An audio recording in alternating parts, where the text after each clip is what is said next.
ہمارے ملک کے finance minister Muhammad Aurangzeb صاحب نے بجٹ 2026 پیش کر دیا ہے۔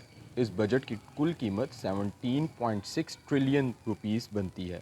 پاکستانی روپیوں میں یہ 17,600 ارب روپے کا بجٹ ہے۔ اس کے بہت سے ٹاپکس کو آج ہم ڈسکس کریں گے، لیکن سب سے پہلے اس کے ٹارگٹس کو ہم ڈسکس کر لیتے ہیں کہ ٹارگٹس میں کیا کیا ہے۔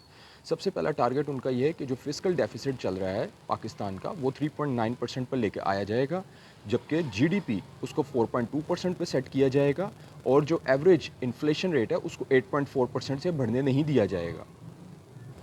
آئے اب ہم ٹاپکس کو ڈسکس کرتے ہیں ون بائی ون۔ سب سے پہلے سیلڈ کلاس کو ڈسکس کرتے ہیں۔ سیلڈ کلاس کے لیے خوشخبری ہے اس بجٹ میں، وہ یہ ہے کہ جن کی آمدنی 1 لاکھ روپے سے لے کے 12 لاکھ روپے سالانہ 12 لاکھ روپے تک ہے، یعنی یہ وہ لوگ ہوتے ہیں جو کہ لو انکم یا مڈل انکم میں جن کا شمار ہوتا ہے، ان کے لیے بہت بڑی خوشخبری یہ ہے اس بجٹ میں کہ اس بجٹ میں ان کا 5% سے انکم ٹیکس 5% سے کم ہو کے 1% ہو گیا ہے، اور ساتھ ہی ساتھ جن کی آمدنی 12 لاکھ سے 22 لاکھ روپے تک ہے، ان کا جو انکم ٹیکس ہے وہ 11% ہو گیا ہے، 15% سے کم ہو کے 11% پہ آ گیا ہے۔ اب آ جائے دوسرے ٹاپک پہ، جو کہ ہے گورنمنٹ امپلائیز۔ گورنمنٹ امپلائیز کی سیلری 10% انکریز کر دیا گیا ہے، اور جو پینشن لینے والے حضرات ہیں ان کا پینشن میں 7% تک انکریز کر دیا گیا ہے۔ اور ڈسپیرٹی الاؤنس کا آپ کو تھوڑا اندازہ ہوگا، ڈسپیرٹی الاؤنس میں 30% تک انکریز کر دیا گیا ہے۔ تو اس طرح مطلب یہ گورنمنٹ امپلائیز کے لیے بھی بہتر ہے بجٹ۔ لیکن اگر دیکھا جائے 20 سے 20% تک تو مہنگائی ہو گئی ہے، تو اگر اس میں 10% انکریز کر دیا گیا اور 7% پینشن میں انکریز کر دیا گیا تو اتنا خاص فرق نہیں پڑے گا، لیکن چلیں کچھ بہتر ہے۔ الیکٹریسٹی اینڈ یوٹیلیٹیز کے حوالے سے اگر بات کی جائے پوائنٹ نمبر 3 میں، تو الیکٹریسٹی کاسٹ جو ہے اس کو 31% تک ریڈیوس کر دیا گیا ہے فار انڈسٹری یوزیج، اور جو پروٹیکٹڈ کنزیومر ہیں جو کہ 18 ملین بنتے ہیں، 1,80,00,000 پروٹیکٹڈ کنزیومر ہیں پاکستان میں، ان کا 50% تک الیکٹریسٹی پرائسز میں کمی کر دی جائے گی۔ اس بجٹ میں پرائسز کمی کی انہوں نے پروجیکشن پیش کی ہے۔ پوائنٹ نمبر 4 پہ اگر ہم آئیں تو ڈیفینس کا بجٹ جو ہے وہ 20% انکریز ہو رہا ہے، یعنی جو ہماری پاک افواج جو ہیں ان کے بجٹ میں 20% تک انکریز کیا جا رہا ہے، اور اب ان کا بجٹ جو ہوگا 2.55 ٹریلین روپیز تک پہنچ جائے گا۔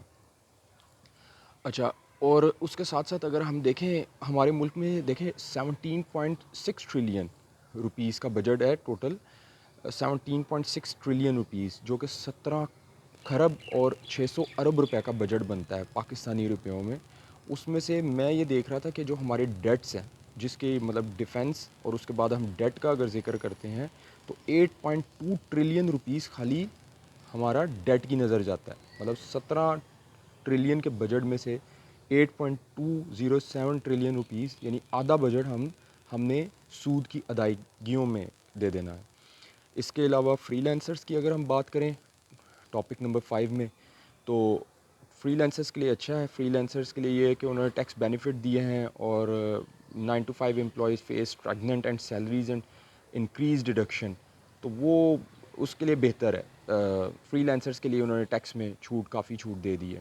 ڈیولپمنٹ کی اگر بات کریں، لاسٹ پوائنٹ جو ہم ڈسکس کریں گے، اس میں انہوں نے 1 ٹریلین روپیز انہوں نے ڈیولپمنٹ کی مد میں انہوں نے رکھے ہیں فائنانس منسٹر نے۔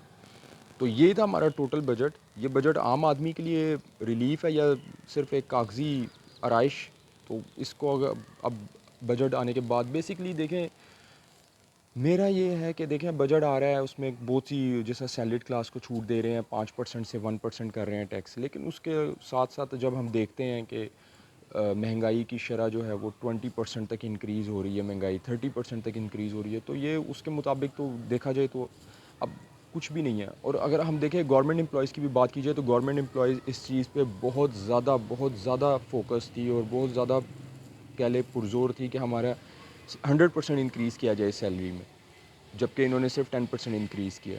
تو بس اللہ تعالیٰ آسانیاں کرے ہم سب کے لیے۔ Thank you so much.